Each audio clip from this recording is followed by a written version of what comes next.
So the Minions is projected to open to 100 million, which means this movie is overperforming like I predicted.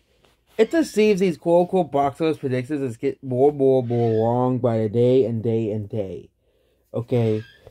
You know, they always put out these quote-unquote box office predictions, but then movies always overperform or underperform these box office predictions. What is the point of having these predictions? Of course, with the pandemic, these predictions are pretty accurate. A lot of times, sometimes these predictions were pretty accurate. But Minions is eyeing $100 million opening long weekend, which they were expecting this movie to open to 80 to 75 million. So this movie's overperforming. Of course, it might still open to about 75 to 80 million the 3-day weekend, but this is a 4-day weekend. So they're expecting this movie to be the lowest grossing. This was supposed to perform like White Yell. Yeah, White Yell, because, you know, they can't get over the fact that nobody likes fucking White Yell. White Yell is a box office failure. Okay? And this is the weekend numbers. Of course, Top Gun's at 7.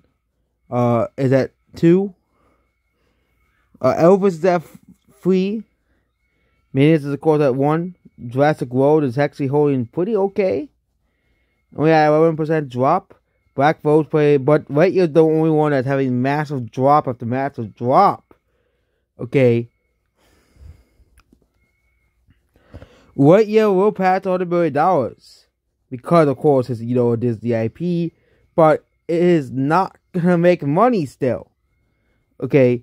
It hasn't even passed $200 million worldwide. Yep. White Yell will probably pass $100 million this weekend. More than likely. But it is doing abysmally, okay, at the box office. It's doing abysmally at the box office. The numbers don't lie. This movie is doing abysmally.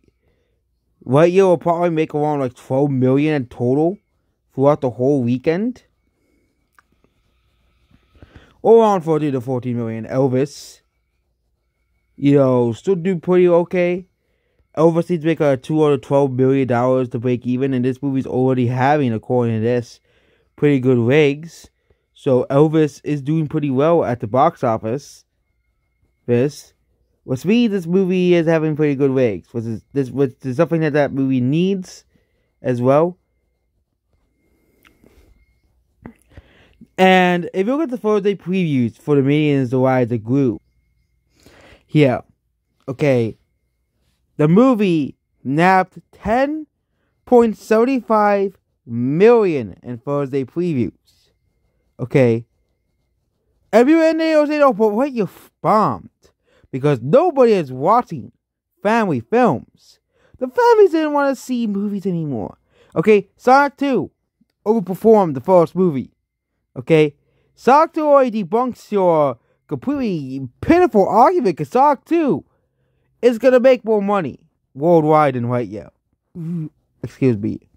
Okay, Sing 2 did very well, and that was only back in December. And then made more money, which is also another Illumination film. Again, humiliating Disney at the box office. Humiliated. Completely destroyed Encanto, which was, of course, a Disney film at the box office.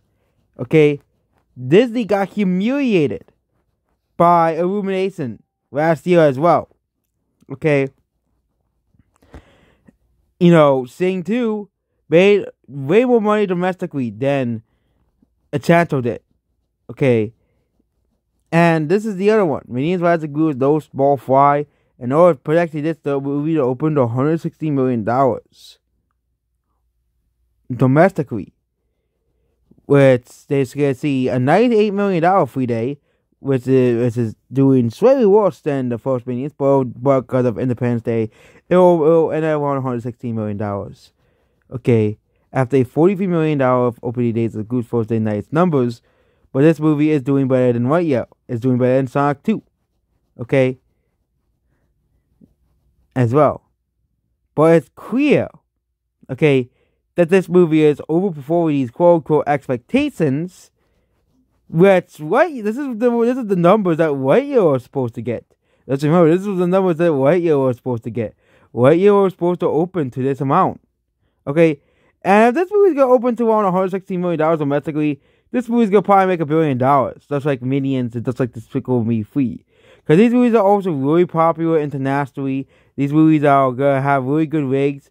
Of course, you have DC Leagues of Super Pets coming out. That's also coming out as well, worldwide. And Resident of Hank was probably will bomb at the box office. But this movie is gonna open pretty well at the box office.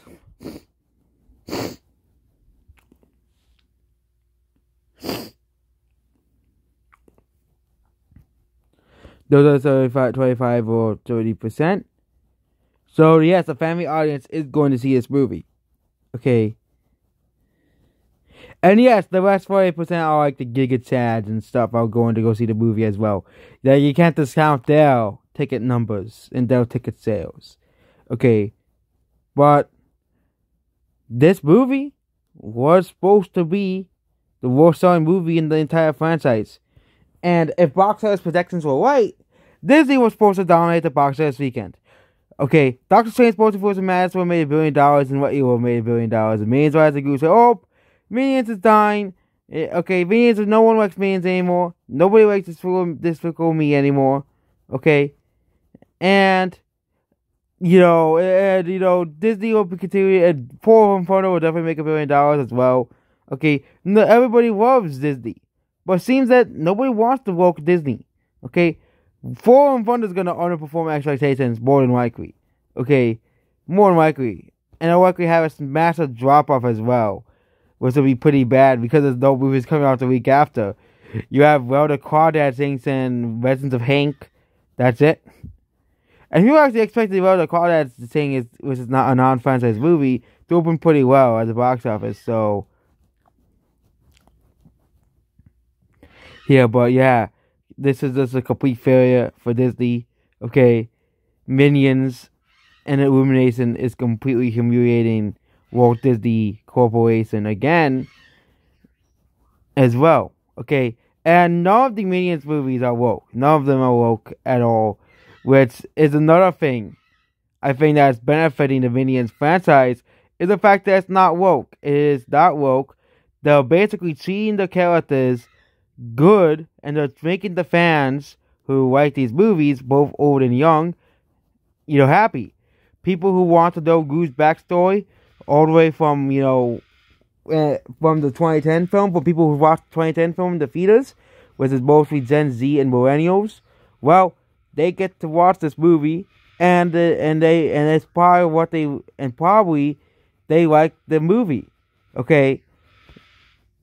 Because they like the Glue's backstory in this movie, where they probably will think it was done pretty well. Okay, and then of course they have Buzz Lightyear, which is one of the most iconic characters in fiction. Well, this movie's gonna be out one of the most iconic characters in fiction, which is the most hilarious thing. So no matter what, this movie is probably guaranteed to beat Lightyear domestically and internationally, which means Toy Story will not pass Despicable Me as animation's highest grossing franchise. Goodbye.